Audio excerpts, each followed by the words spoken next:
Hey everyone, I'm the Casual Prince, and yes, I'm finally back. After weeks of painful hiatus, where I wasn't able to make videos, I'm finally back with my 100 sub special Q&A. This is actually my third time recording this, because I tried to record it twice before, which was kind of self-explanatory. Otherwise it wouldn't be the third time, would it?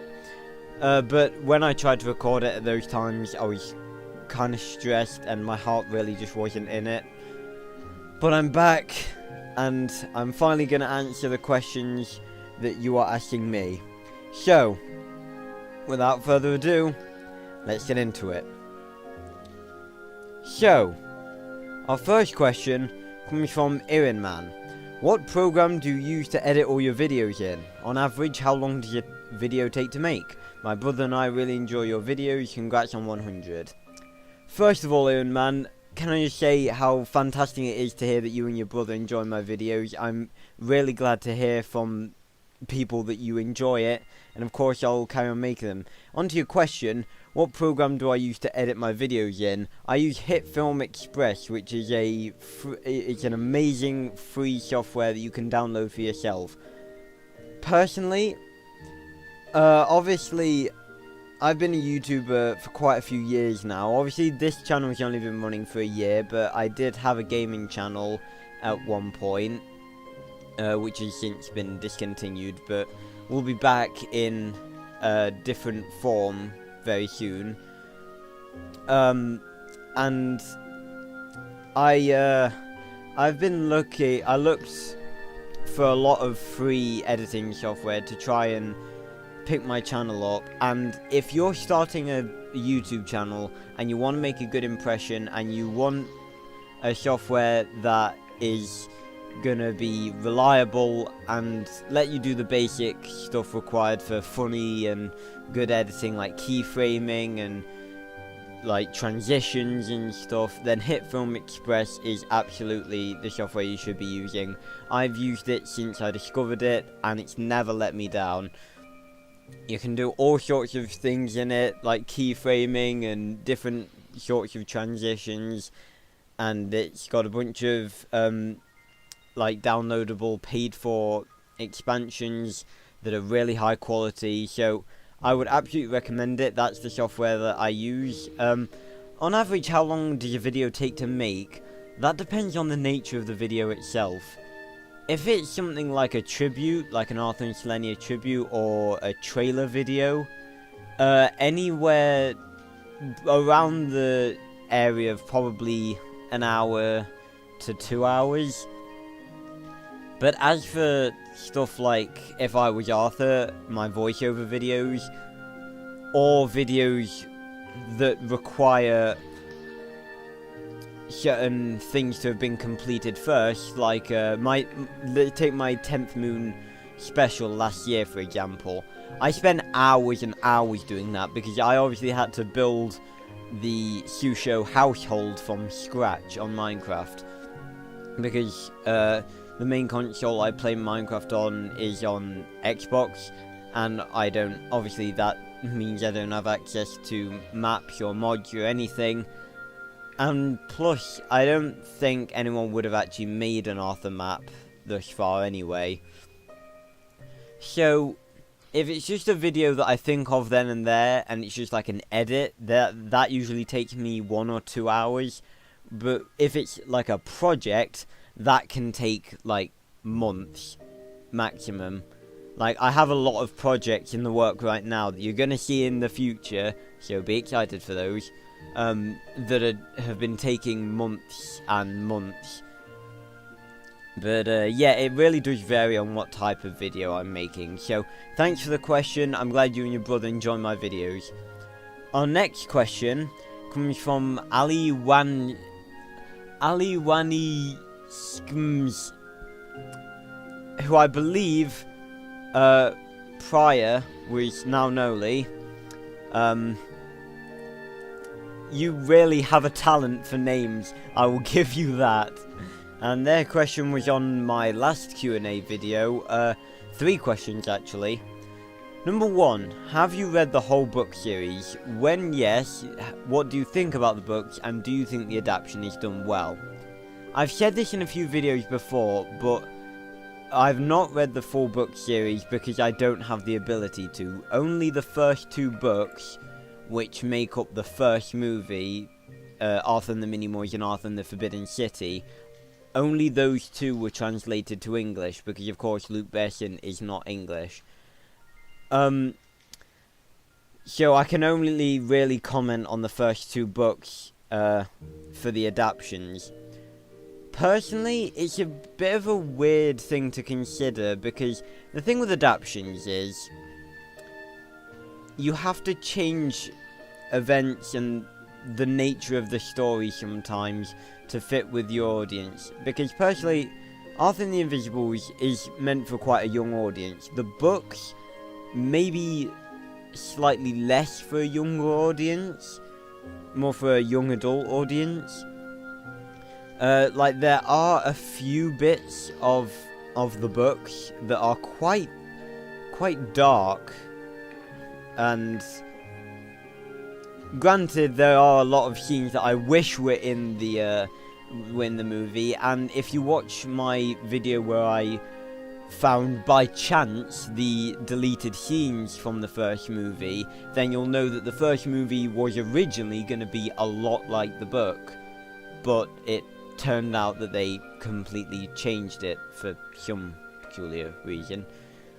So, do I think the adaptation is done well? I think all the core aspects are there. Like, a lot of movies branch out from the book a lot.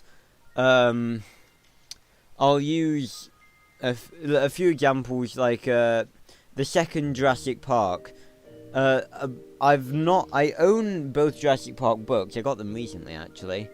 And I'm currently reading the first book. Apparently, the first book roughly follows the events of the first movie, which I can see. I'm about halfway through reading it at this point. So I can see that the events of the first book and the first movie are really similar. But apparently, people say that the events of the second book and the events of the second movie are completely different. And another example, Maze Runner. The first movie roughly follows the events of the first book. But, and again, I can't really comment on this fully because I've not actually seen the second Maze Runner movie, Scorched Trials. I didn't go to see it. But I've heard from a lot of people who have, and they say it's like nothing like the book. So, I think the adaptation, for that reason, comparing it to other films whose adaptations of books are completely awful, I think the adaptation is done well. All of the main elements of the story are there. It doesn't really matter that a few lines are different, because, you know, you get that in book to movie transitions, like, this actually makes me think of Arthur 4, my fanfiction. I've written it in a sort of a weird way. I've written it in a way that people can easily visualize it as a movie, and I think I've written it more as a movie than as a book, or a nice mix of the two. But, like, there are lines in books that don't really translate that well to movies, but I try to write, in Arthur 4 and 5, I try to write the lines so that they would fit if they were ever made into a movie. Because obviously, I'm not exactly gonna make movies of my ideas, so writing is the closest thing I have. But I'm trying to write it so that you guys can visualize easily what it would be like if it was a movie. So yes, to answer the question, I do think the adaptation is done well. All the core story elements are there. it's just adapted more for a younger audience than the books are. Like, there are a lot of things in the books that are a lot more vivid and suitable for older audiences. So yeah, thanks a lot for the question. Oh, of course, that was in the first question. Sorry, I'm dying of heat exhaustion. It's so hot right now. Number 2, do you like or follow Freddie Highmore, voice actor and actor that plays Arthur? Well, the thing about me is that up until a few days ago, I didn't have any social media. But there'll be a video on that at some point in the next couple of days. So I don't really follow him per se on social media or anything. But I do absolutely admire the guy. And obviously we all know him to be Arthur, and he is, like, you read the books, and you can just see, obviously it would be a little different if I read the books first and then saw the movie, but you read the books, and you read about Arthur's character, and you just think that Freddie Highmore was such a perfect actor to play Arthur. He is Arthur through and through, and no one else could play him. Like, if I've said this before in a couple of other videos, if they were ever to do some sort of reboot, then, like, as a movie, I would not like it to be anyone other than Arthur. Like, if there was another kid who found the Minimoys, that might be okay, but I still wouldn't really agree with that. And if they got someone else to play Arthur, that would be even worse. The only way I'd see a nice reboot happening was to get Freddie Highmore back. Yes, he's older now, I know he is, but that would be perfect, because we get to see the time gap in between Arthur 3 and whatever that reboot would be. So I absolutely admire Freddie Highmore. He's an amazing actor, and even to this day, he's still as amazing as he was when he played Arthur. And question 3, in your opinion, in which way should the series end? We all know the end of the series isn't very satisfying. Of course, this goes back to the whole reason I started all of this, because the ending of the series isn't very satisfying. The reason I do this, well, the reason I started doing this is because the simple reason of needing closure. That's why I started Arthur 4 in the first place. I needed closure as to how the story could go on. Now, obviously, this goes back to the whole thing about the books. I've not read the books, and obviously, The War of Two Worlds has a book. Considering that Luke Besson probably knew he was only going to go up to a 4th book, maybe in the 4th book, sorry, the 4th book that the 3rd movie is based on, maybe that has a more satisfying ending. Obviously, I don't know, because I've not read it and I can't read it, but maybe that has a more satisfying ending than the movie does. But the thing is, like, the ending of the first movie and the 2nd book is perfect. Just, there's no last remark like we got in the first movie, which I was really annoyed at. And if anything, the way Malthazar just like clenches his fist and like growls, and there's the funny little Malthazar theme sung by his henchmen in the background. More than anything, to me, that feels like a setup for another movie, because the way that the ending of the first movie worked was that ending was a promise that however long it would take, Selene would wait for Arthur. If it was just one movie, that would be a satisfying ending. Of course, we'd want more, because there's so much more of the universe that needs exploring, but that would be a satisfying ending. What happened with Malthazar was the ending of the first movie. Selenia promises Arthur that she'll wait for him. That suggests that even if the movies didn't go on, they reunited at some point.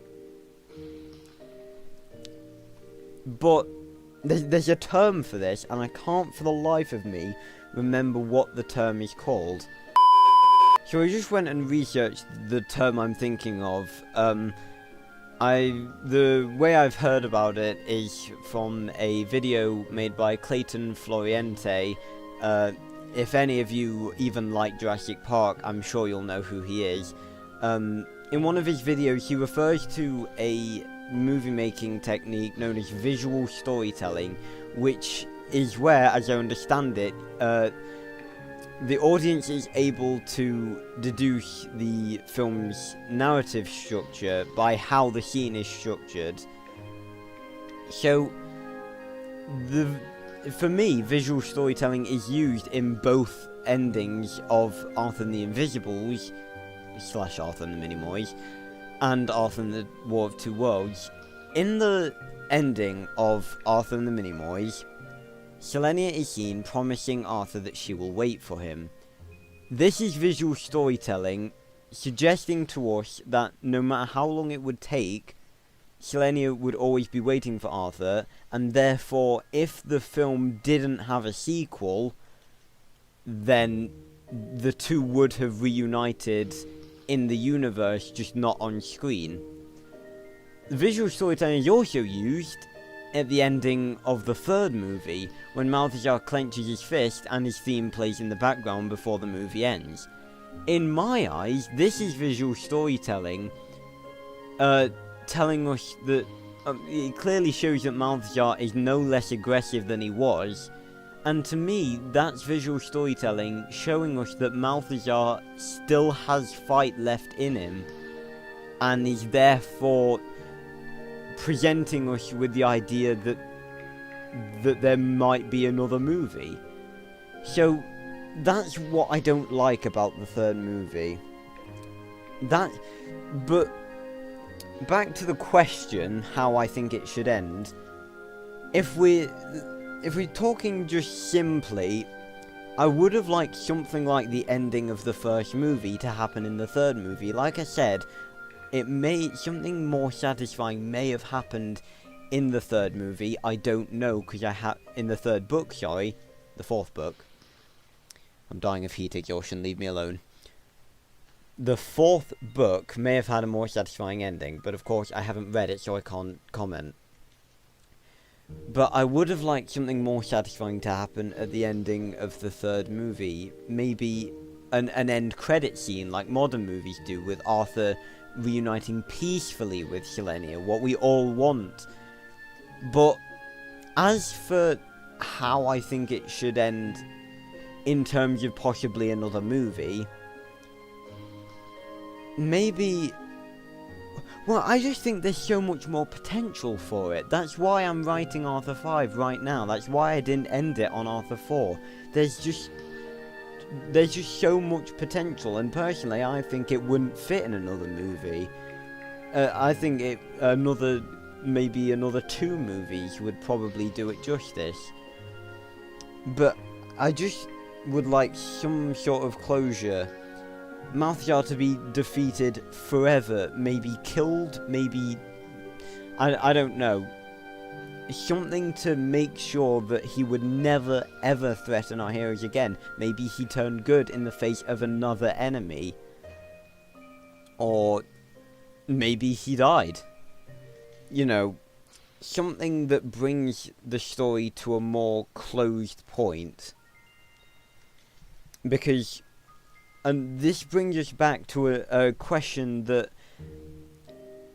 is sort of, it's not really touched upon that much, but I personally touched upon it in Arthur 4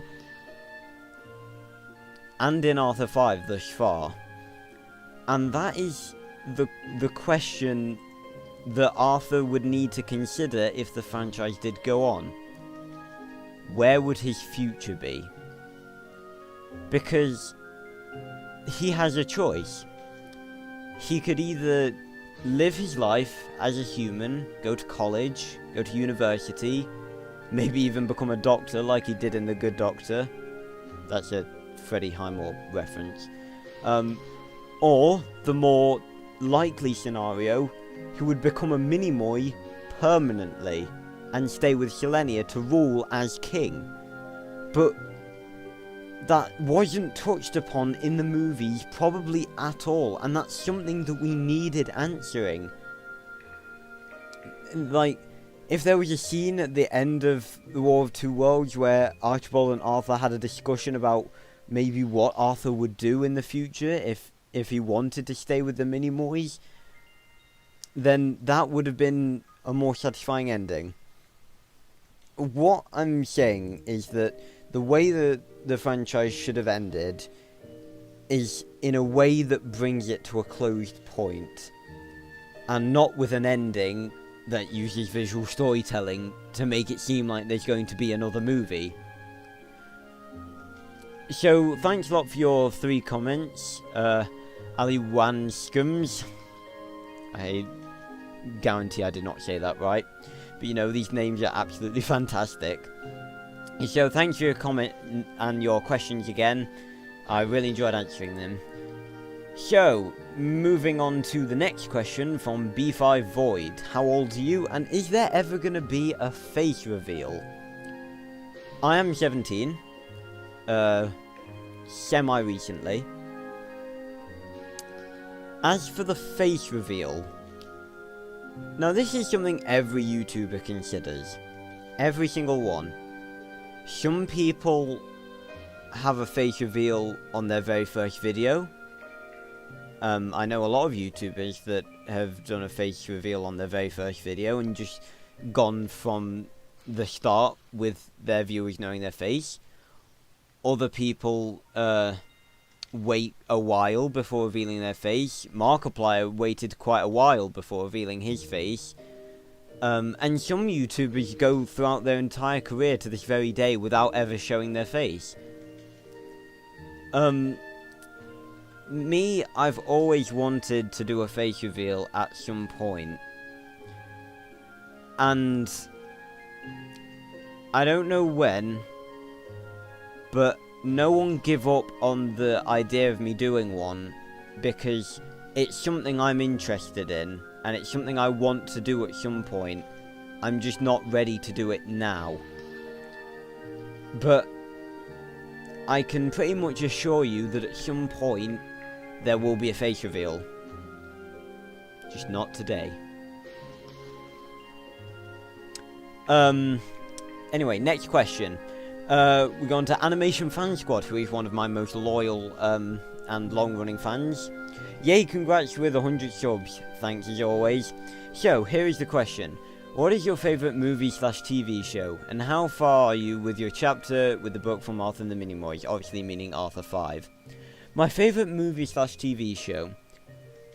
It's difficult for me to answer questions when it comes to favourite things, because I'm a person who's quite indecisive about stuff like this, and quite indecisive in general, and I don't really have a lot of favourite things. Like, obviously I play a lot of games. I don't have a favourite game. I just have lots of games that I like and I play a lot. And it's the same with movies and TV shows. But, like, I just have so many movies, not so much TV shows. I don't actually watch a lot of TV shows. But with movies, there are so many movies that I absolutely adore. Like, a lot of older ones and a lot of newer ones. Like, I recently went to see Godzilla King of the Monsters. I thought that was an absolutely phenomenal film. And obviously Avengers Endgame, the big one of this year, absolutely incredible. And obviously, the Arthur franchise would be up there real high as well. But I don't have a favourite movie. I just have lots of movies that I like a lot. But there are a few which I've always liked since the day I watched them. And I have to give one mention. Obviously, the Arthur films have been like a huge part of my life, and they've been some of my favourite movies since I was really young. But I have to give one other mention, and that is The Dino King / Speckles the Tarbosaurus.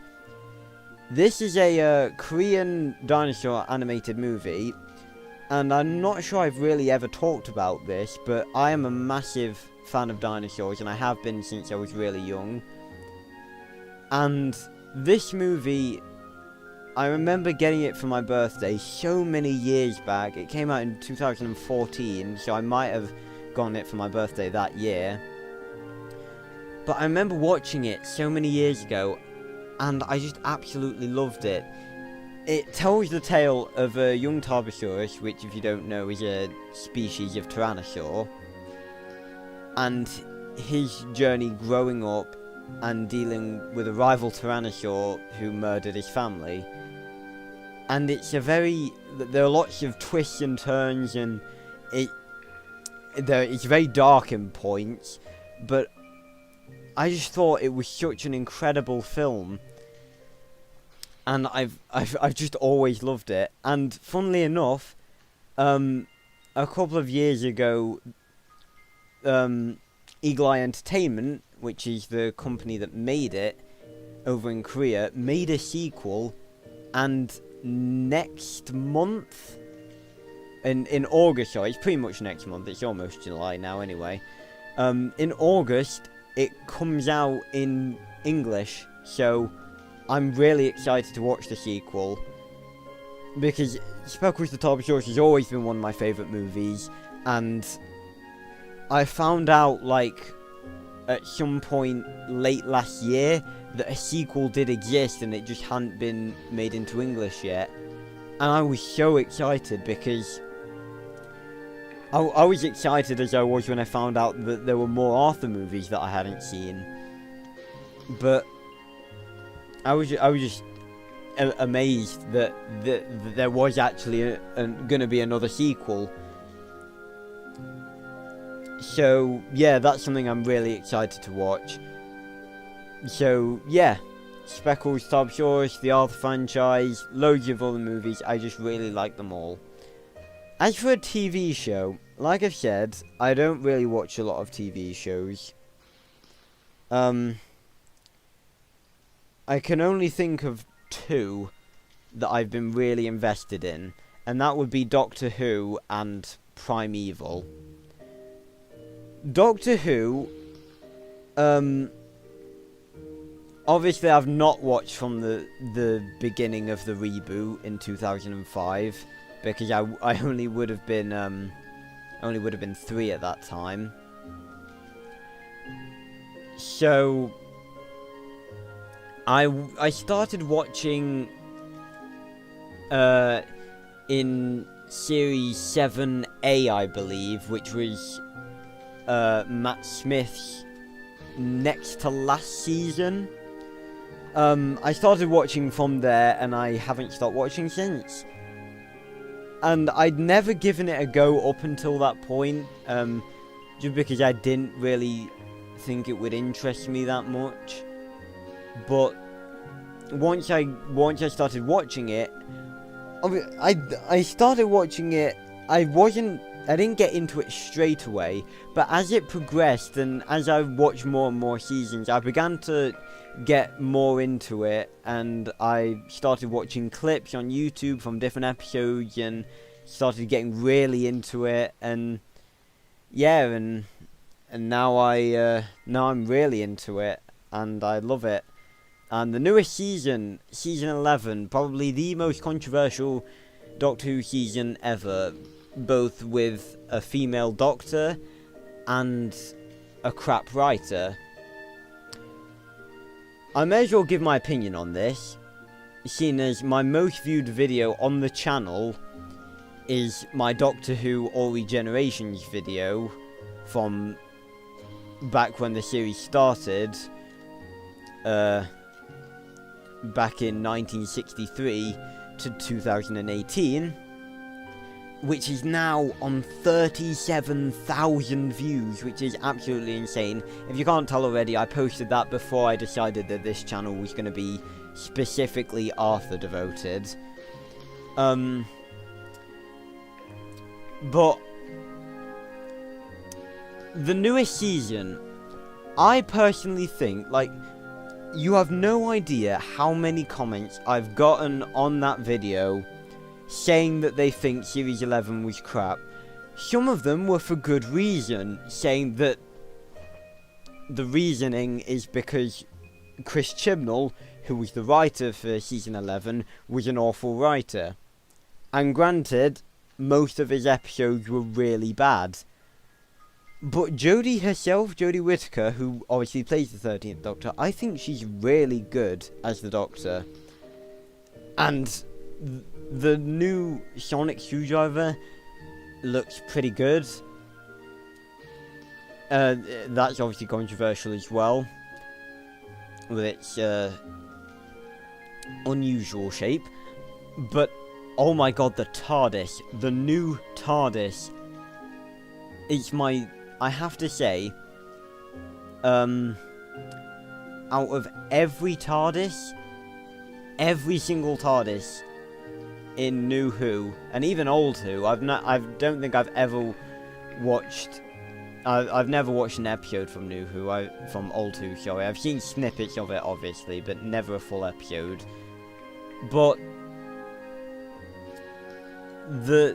out of all the TARDISes in New Who, the newest one, Jodie Whittaker's TARDIS, has got to be my favourite. Plus, it also dispenses custard creams, which are my favourite biscuit. And I was like, when I saw that in the episode, I was like, no way, that's awesome. So, Series 11, it was unusual. I think it was the first time, after watching episodes, I would go, I didn't actually like that episode. But there were some gems in that. Like, the first, I think the 3 best episodes for me, well, the 4, sorry, was the first one, which is obviously The Woman Who Fell to Earth. The second one, The Ghost Monument. The last one of the main series, which had a really forgettable name. And Resolution. Those 4 were the strongest episodes for me, the ones I liked the most. I think in between that, Chibnall really didn't do that good of a job. But hopefully, next season will be a bit better. Now, on to Primeval. Primeval is obviously a lot less known than Doctor Who is. But, and that's mainly because it stopped running like years and years ago on Season 5. But if you don't know what Primeval is, the basic premise is that there are these time portals known as anomalies. And creatures from the past and the future sometimes wander through, and there's a group of people in an organization that have to contain them and put them back through into their own time zones. 5 seasons, including a spin-off, an American spin-off season, which I thought was amazing as well. It's always been one of my favourite seasons. Every, like, couple of months or so, well, maybe not every couple of months, every couple of years or so, I will go back and I'll watch every single episode, because I love it that much. The fact that it does have occasional dinosaurs in it is a factor for me, but it's just an amazing, TV show, and it's such a shame that it got cancelled on Season 5. And Primeval New World, the American spin-off, only got 1 season, and that, in parts, was better than the actual Primeval seasons by itself. So yeah, my favourite TV shows would have to be Doctor Who and Primeval. And my favourite movie, I can't really decide on that one. As for Arthur 5, I'm ashamed to say that I've not updated it since the 18th of April. which was over 2 months ago. I usually end up updating it every month or so, but obviously there's been a lot going on. I'm getting to the end of my year at college, and there was just a lot going on, and I just could not find time to work on it. It's the same with this channel. That's why there's been a massive gap in videos. And trust me, I never considered stopping. Well, obviously, this is gonna sound really bad, but like, it's always a thought in the back of my mind, like, do I stop? Do I not continue? But I know in my heart that I'm never going to stop, because I love writing this. I love writing Arthur 5. Carrying on the story. Obviously, if you've read my final word in Arthur 4, where I explain the whole process of having written it, you'll know that over the years, I've tried to write a lot of different things. Arthur 4 was the first book I've actually finished, and carrying on the story has been writing Arthur 4 and 5 and carrying on the story of what possibly my favourite franchise in the world has been one of the best experiences of my life, and I do not plan on stopping. So just rest assured, although there may be points where I don't work on it, there may be gaps, there may be long periods of time where there's no updates, rest assured I am not giving up on it. Because I enjoy it too much, and to come home after I've published a new chapter and see all of your heartwarming comments, there's just nothing like it, and it's a fantastic thing. However, I probably shouldn't have said however, because now you're going to think I'm going to say something bad. But I said that in a higher tone, so you would know it's something good. I know that you guys have been waiting so long for another chapter, and unfortunately I'm not actually near completion of the chapter thus far, but because I'm a wonderful human being, as compensation, I'm willing to give you all a sneak peek into the next in-progress chapter of Arthur 5. Chapter 10, The Perfect Night.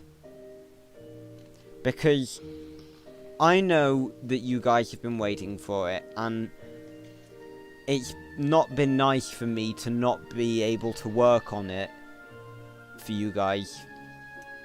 And I just want to do something to... Obviously, it's not finished yet, and it probably won't be finished for a few weeks longer. But I just want to do something to give you guys a sneak peek. So, I'm going to read you a passage. I'm going to read you a passage from the in-progress chapter right now. They finally emerged from the narrow path into the wide open space of the village square, which was packed with tables upon tables of magnificent dishes. Dylan's eyes lit up, and he gasped as a huge smile spread across his face. "Food!" he exclaimed gleefully, running up to the nearest table. "You didn't say there'd be a banquet?" Arthur shrugged as Dylan continued to peruse the wide selection of dishes. He felt Selenia nudge him, and looked sideways to see a mischievous grin adorning her face. She gave him a wink and made her way to the nearest table, snatching up a large orange ball that Arthur recognized instantly, allowing him to also realize Selenia's plan. She approached Dylan and held out the ball. "Here, Dylan, try this. They're amazing," Selenia stated, clearly trying very hard to hide the excitement. "Oh, sure," Dylan replied, picking up the ball and taking a bite out of it without a second word.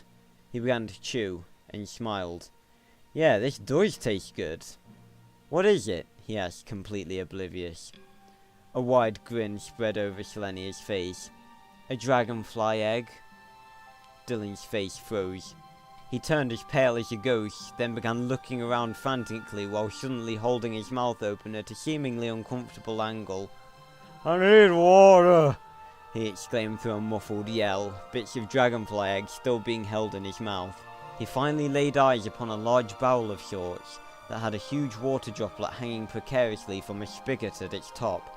He sprinted over to it and raised his hands up. "Dylan, don't!" Arthur tried to warn him, struggling to get the words out through the laughs that were already possessing his voice. But even so, it was already too late. Dylan plunged his hands into the droplet, and the sudden movement caused it to drop right on top of him. But it didn't break. Instead, it seemed to completely absorb him, leaving him encased within a watery prison. Arthur, Selenia, and Beta all burst out laughing. "That was even greater than your first reaction to dragonfly eggs, Arthur," Beta exclaimed whilst rolling around on the floor. Selenia looked at her prince.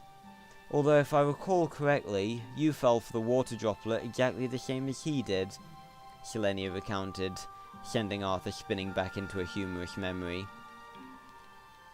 Selenia hummed to herself as she led the others to a path of ground, which Ceres... Selenia hummed to herself as she led the others to a path of ground. Okay, I've actually just found a mistake. That should be patch. Patch. There we go. Honestly. Anyway. Selenia hummed to herself as she led the others to a patch of ground above which a series of dew droplets were hanging precariously on the edge of leaves. She gently reached both hands up, dragging down a droplet more her size and splashing her face. Arthur followed a small distance behind her, gazing up at a much larger droplet above him. "Wow, can you drink that?" he asked in awe. Selenia turned to him, brushing the last few slithers of water from her beautiful face.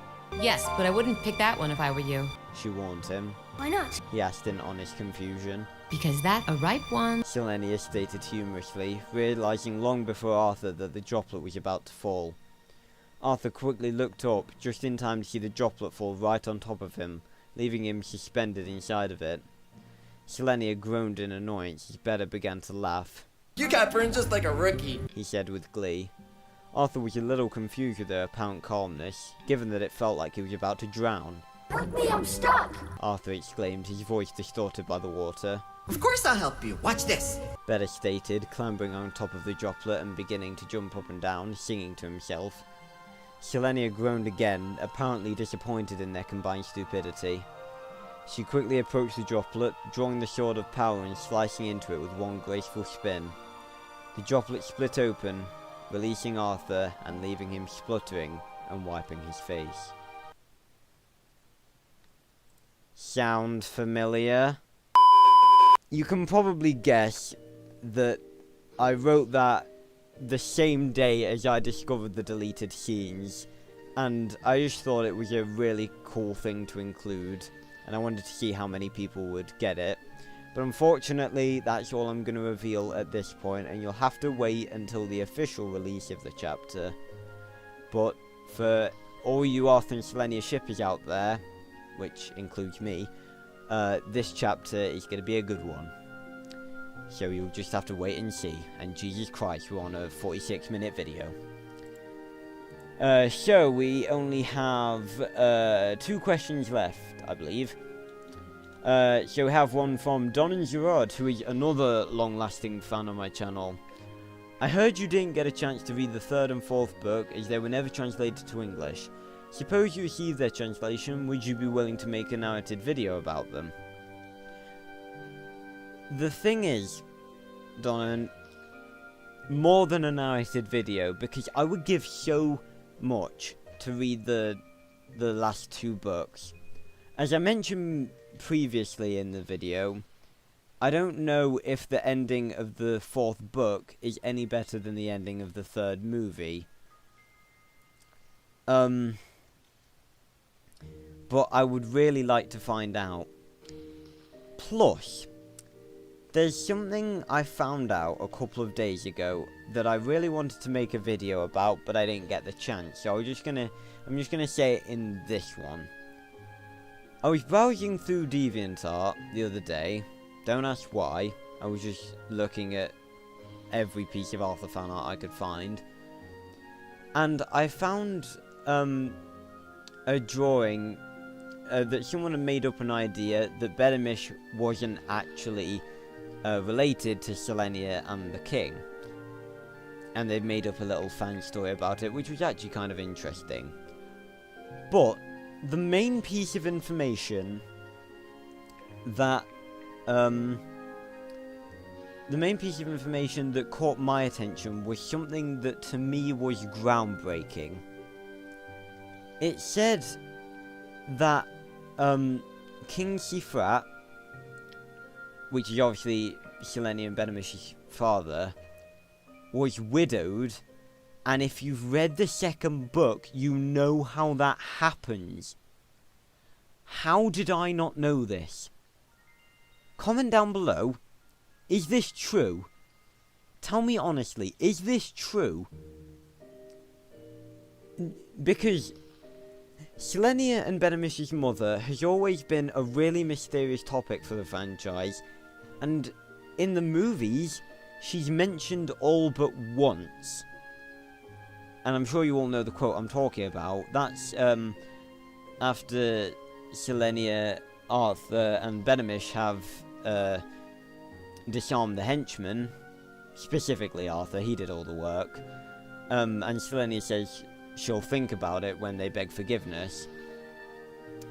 And her father says, "That's my daughter, just like her mother." That is literally the one quote we get about Selenia's mother. But tell me down below, please don't tell me what happened to her.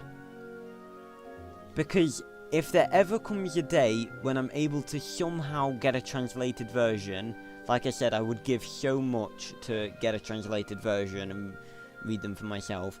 I want to find it out for myself. But just tell me down below, is that true? Is the fate of Selenia's mother revealed in the third book? Because if it is, that's amazing, and also really bad that they didn't mention anything about it in the second movie. It also made me think about Arthur 5, because in chapter 3, Preparation Elsewhere, the chapter ends with Benemish thinking about something or someone, and at the very end of the chapter, the last line is, "Besides, he couldn't forget his mother if he tried." And there's some really elusive and vague stuff in this chapter. Max and Benemish have a really vague chat about something to do with guilt that Selenia feels for something. And this isn't a spoiler, it's really it's really just common sense. I'm planning to do something with Selenia's mother in Arthur 5. It will be centered about around, well, not centered around her, that I misspoke, but it will have an explanation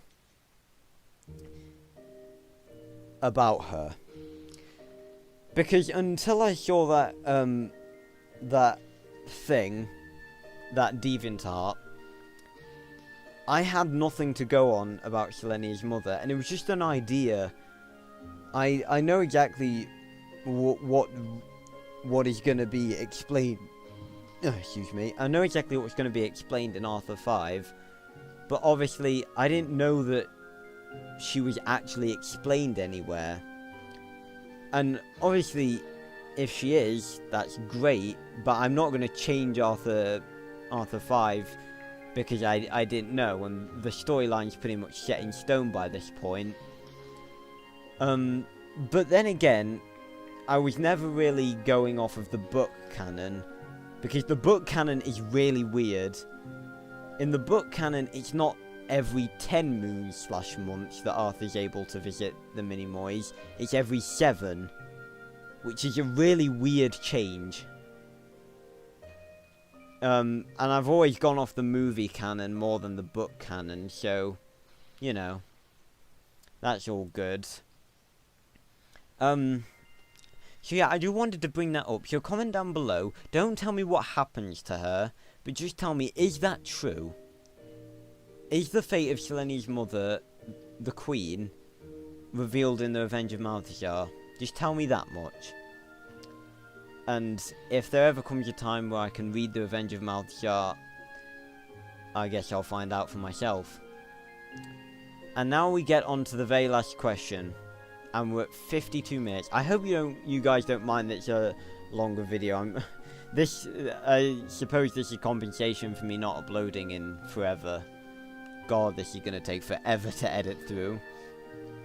So, the last question, and this is probably my favourite. What will be the future of the franchise if you finish Arthur 5? And congrats to 100 subscribers. That's from TaskU. First of all, I'd like to correct you. It's not if, it's when. It's when I finish Arthur 5. But the future of the franchise. Obviously, this channel is not dependent in any way on Arthur 5. This will go on after Arthur 5 is finished. But I know that multiple times in Arthur 5 I've stated that it's going to be the last one. I remember one of my earliest commenters on Arthur 4 asked on my last chapter of Arthur 4, my final word from the author one, if Arthur 5 was going to be the last one, and I said yes. In the description it says the final story in the Arthur franchise. On the book cover it says the grand finale. So at the time I was really emphasizing that. I'm not going to say anything specific, especially not about stuff written by me, but I just want to say, I'll just say this. While all of this, while I was stating that it was going to be the last one, I did state that very early on, and I will only say this. Things are subject to change, and that is all I will say. So, don't view Arthur 5 as the end just yet. Besides, another reason I wanted to save this question till last was because I have a little bit of an announcement to make. And I'm sort of glad I waited until this point to record this video properly, because it meant that I was able to get confirmation that I'm okay to say this. I'm sure all of you, well, a lot of you will have seen that my second most popular video is my Arthur 2 edit, Selenia's death. It's so funny to me that originally my most popular video was the Selenia gets a phone video, which was my first video. And for some reason the past couple of months my Doctor Who video just exploded, and like the views outdo my first video by like 15 times. But I'm sure if any of you have even looked in the comments of Selenia's death edit, you will have seen that Don and Gerard, whom I answered a question of earlier, had posted a comment detailing basically an answer to the question I asked at the end of that video. What would have happened if what happened in the edit happened in the movies? And we got into a little comment conversation, and he told me that he originally had an idea for a fanfiction of his own. And he explained that idea to me. And I thought it was a great idea. And it wasn't... I've said this multiple times before, and it's my whole reason for starting all of this in the first place. Well, part of the reason, as well as closure. Every single Arthur fanfiction that exists this far is garbage. And I say that not trying to offend anyone, but it's the blatant truth. They either have really bad grammar, are unfinished, a combination of the two, or are eroticas. And I won't even go into that last one. That's a reason why I started Arthur 4, because I class myself as a pretty good writer, and a lot of you have told me this, and I'm grateful for that.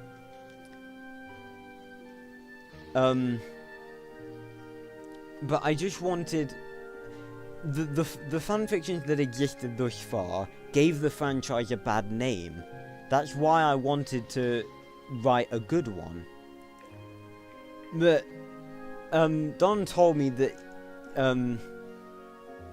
although he's good at coming up with the storylines, that he says he probably wouldn't be able to do it justice by writing it himself.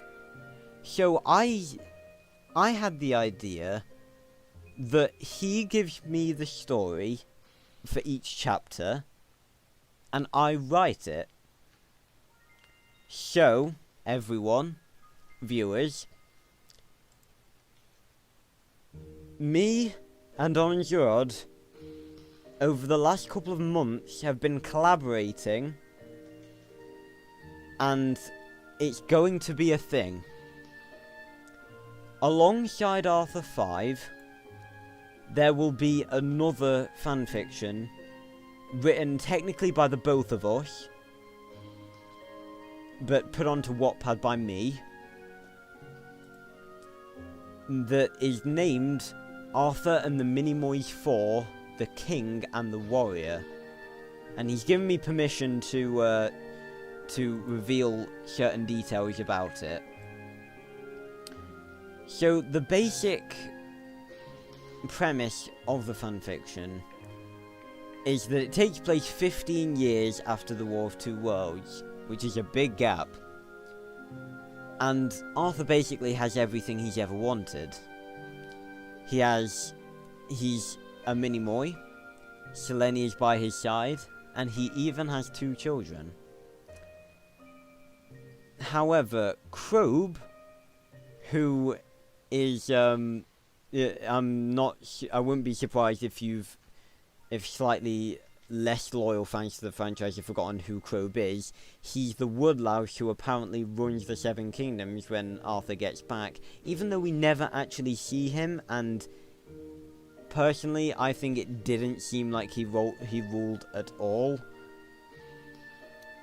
But basically, Krobe has thought to himself, right, I've had enough of being pathetic and not having control of anything, as he did in the second movie. You see, that's what I like. Donan's recognised the same fact that I have.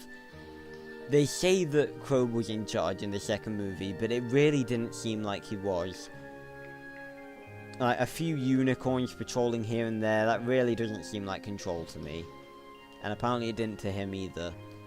So Krobe is going to be the main villain, and he decides that it's time for war. So he goes to war with the other kingdoms, and takes Arthur and Selene's children, as leverage so that Arthur doesn't intervene. So, luckily, the 10th moon is coming up, and Arthur sends a message to his childhood friend David, asking him to come to the Susho household because he's in need of help.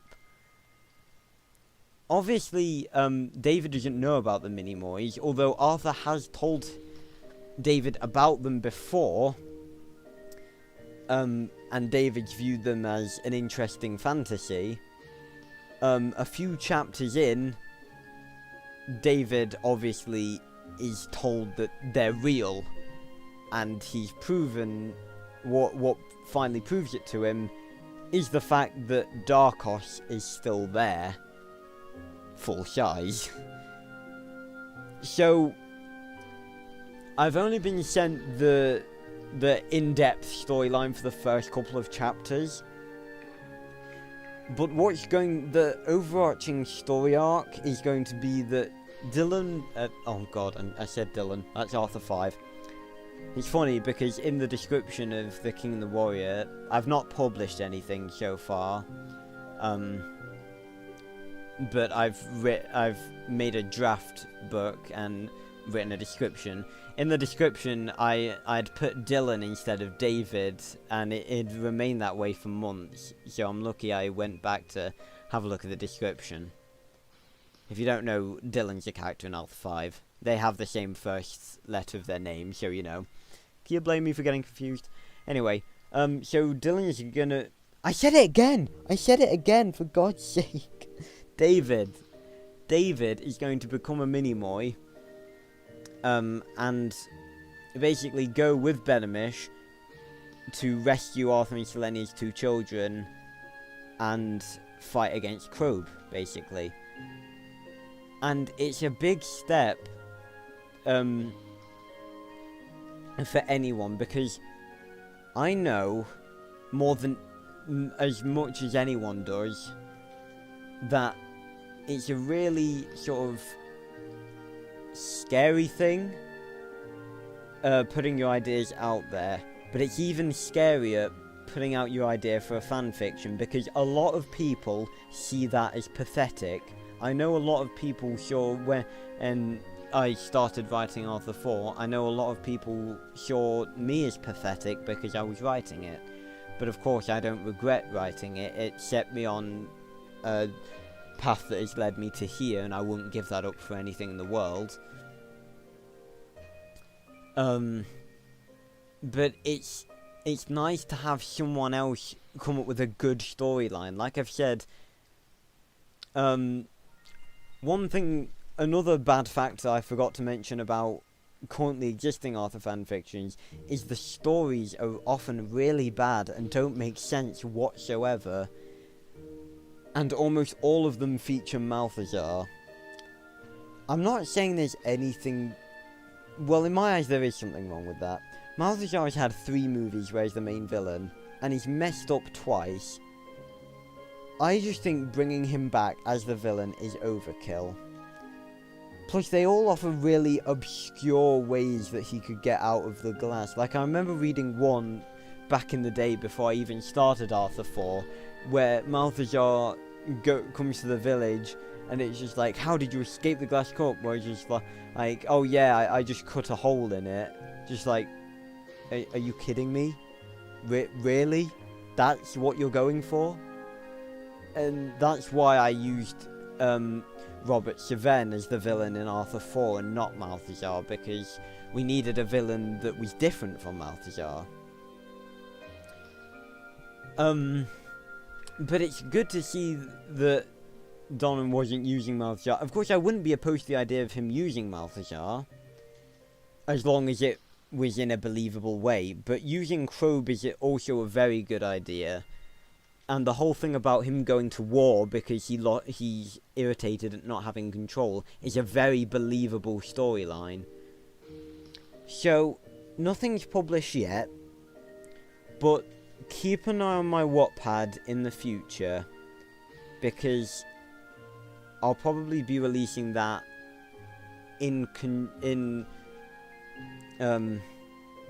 simultaneously while writing Arthur 5. So look out for that. And when the time comes that I do start publishing chapters, you can thank me for the writing, but don't thank me for the story. Because I cannot take credit for this one. This is all Donnan.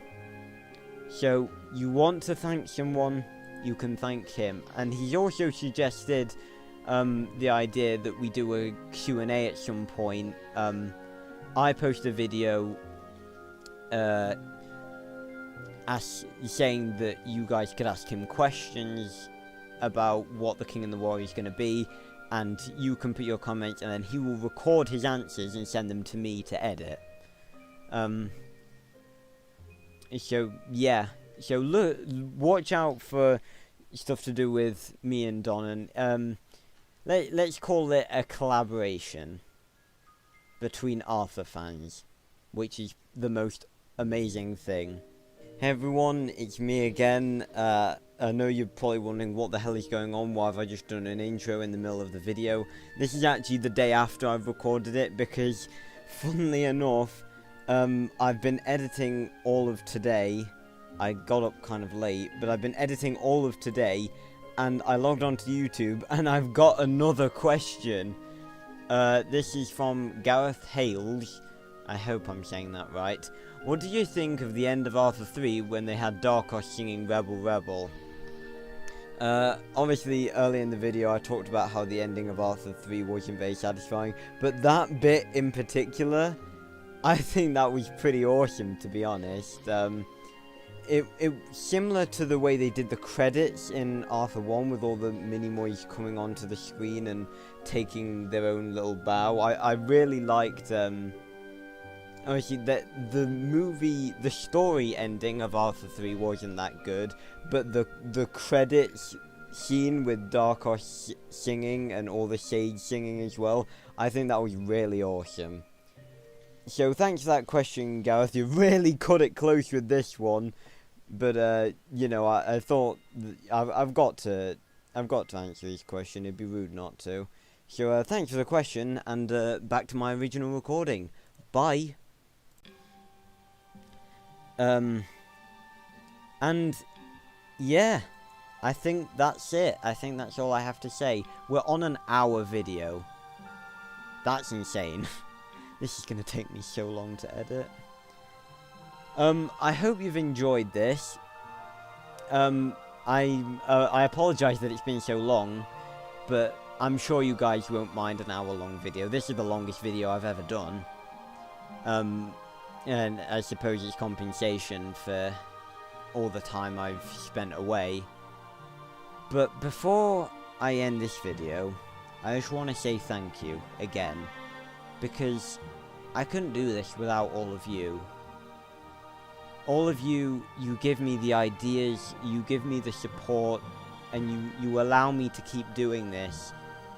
And it's difficult sometimes because of the nature, because of other people who don't agree with me doing this, and also because of YouTube's unbelievably crap copyright system, which means that some of you are unable to watch my videos at certain points. But you stick with me, and I'm very grateful for that. And I'm sorry that this video is so long. And it's so late as well. This is supposed to be my 100 sub special. We are now on 170.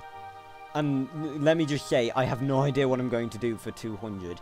So if you've watched this far, congratulations to you. You've wasted an hour of your life. This is an hour of your life that you're never going to get back. But if you do have a suggestion that you think I could do for 200 subs, then leave it down below, because I have no idea, basically.